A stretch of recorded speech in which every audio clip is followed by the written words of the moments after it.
Welcome, children. I hope so all are doing well and utilizing their energy in every constructive way that you can do. This is the third video on the concepts of work, energy, and power. So let's work out on few more concepts. Principle of conservation of energy. According to the principle of conservation of energy, energy can neither be created nor can it be destroyed. It only changes from one form to the other. The sum total of all the forms of energies in the universe remains constant. When there is transformation of energy from one form to another, the total energy always remains the same.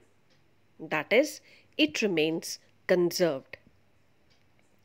If there is only an interchange between the potential energy and kinetic energy, the total mechanical energy remains constant. That is, K plus U will be constant when there are no frictional forces. That is, no degraded form of energy or no dissipation of energy will be existing. The principle of conservation of energy is one of the fundamental principles of nature. Now let us verify theoretically that the sum total of kinetic energy and potential energy remains constant for a freely falling body. For this, let us assume that a body of mass small m is falling freely under gravity from a height h above the ground. As the body falls down, its potential energy changes into the kinetic energy. At each point of motion, the sum of potential energy and kinetic energy remains unchanged. To verify it, let us calculate the sum of kinetic energy and potential energy at various positions, say at point A, at a height h above the ground, at B when it has fallen through a distance x, and at C, that is on the ground. So let's see, at position A, that is above height h above the ground. Here the body is at rest, hence its initial velocity is 0. Since velocity is 0, therefore its kinetic energy will also be 0.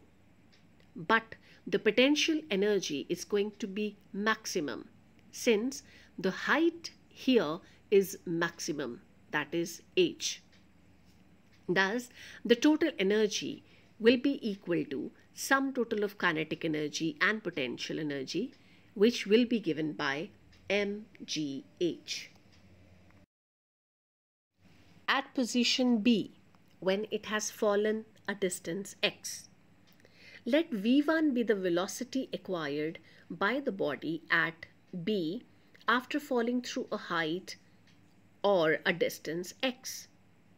Here, initial velocity is 0 since the body was at rest, and the distance will be given by x, and acceleration here is acceleration due to gravity. Now from the equation v square minus u square is equal to 2as, we get v1 square is equal to 0 plus 2gx. We simply substituted the values of v, u and a and s. So we get v1 square is equal to 2gx. And the kinetic energy is equal to half mv1 square. And if I substitute the value of v1 from the above equation, I'll be getting k is equal to mgx. Now at B, height of body above the ground is h minus x. So the potential energy will be given by capital U is equal to mg into h minus x. So the sum total will be given by k plus u, that is mgx plus mg into h minus x, which will become mgh. So isn't it the same that we calculated for the body at position A? Now let us see what happens when the body is at position C. The velocity acquired by the body on reaching the ground, let it be v. Initial velocity is 0 as the body was at rest. Now here the distance will be equal to h, since the body has now moved to the ground and the body is acting under acceleration due to gravity. Hence its acceleration will be given by small g. From the equation v square minus u square is equal to 2as, I'll be getting v square is equal to 2gh on substituting u as 0, a as g and s as h. And kinetic energy will be half mv square. If I substitute for v square, I'll be getting half m into 2gh, which becomes again mgh. So if I now calculate the total mechanical energy, it will be given by mgh plus 0. 0 is the potential energy. Since at ground the height h will become 0, hence the potential energy will become 0. So the sum total again will come out to be mgh. So we have seen that for different positions, when a body is falling from a height, at different positions, the sum total of kinetic energy and potential energy will come out to be same every time, and it comes out to be mgh.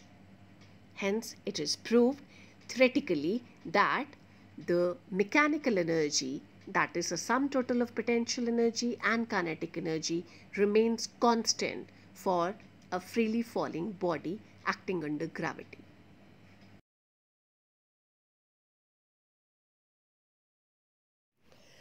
Now in this clip you can view a graph that is depicting the conservation of mechanical energy in motion under gravity. If you see here, when the potential energy of the body is increasing, the kinetic energy of the body is decreasing, and vice versa. So you can well understand from the graph, as the potential energy, if you see from C, the potential energy is decreasing, but the kinetic energy from the mark mgh, that is on y-axis, is decreasing. But at a height h by 2, both potential energy and kinetic energy are equal. So children, we have to ignore the force of friction between the body and air. In fact, during the fall, some of the kinetic energy will change into heat energy due to friction, and it will get dissipated in air. At ground, that is point C, the kinetic energy will be less than mgh. The conservation of mechanical energy is therefore strictly valid only in the absence of external forces such as friction due to air, etc. Although the total sum of energy of all kinds is always the same or conserved. Now in this slide, we will be working on one more application of principle of conservation of energy to a simple pendulum. Now if you see the diagram in motion of a simple pendulum, the pendulum has been depicted in two extreme positions at C and B, and it is at a mean position at point A. So if you see here, at point B, the body or the pendulum is at a height h, and same way it's applicable for the point C as well, right? So that's why the potential energy, since it is depicting the amplitude of the pendulum, that is the maximum displacement of the bob on its extreme sides, that is going to be the maximum, right? Since h is maximum, hence potential energy is going to be maximum. And since potential energy is maximum, that's why kinetic energy will be minimum. So if you see the diagram here, potential energy is being given by mgh and kinetic energy is minimum, that is 0. And if you see for point A, potential energy will be 0, since at this point height is 0, but kinetic energy is going to be maximum. But the sum total is always going to be same for mechanical energy that we have calculated in the previous example as well. That came out to be mgh. Hence, here also the energy, total energy, it will come out to be mgh.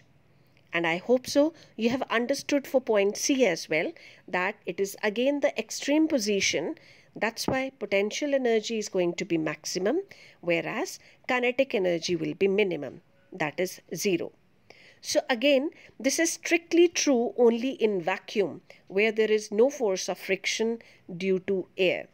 So whenever we talk about the ideal situations, or I can say laws, principles, or definition, we always talk about ideal conditions. Like I told you here, that it is valid, strictly valid when there is vacuum. So with this, we finishes with the chapter, and I hope so that you have understood all the concepts, and you must be now started working on the numericals based on it. So soon we'll be talking about the numericals, right? So till then, goodbye and take care. Thank you.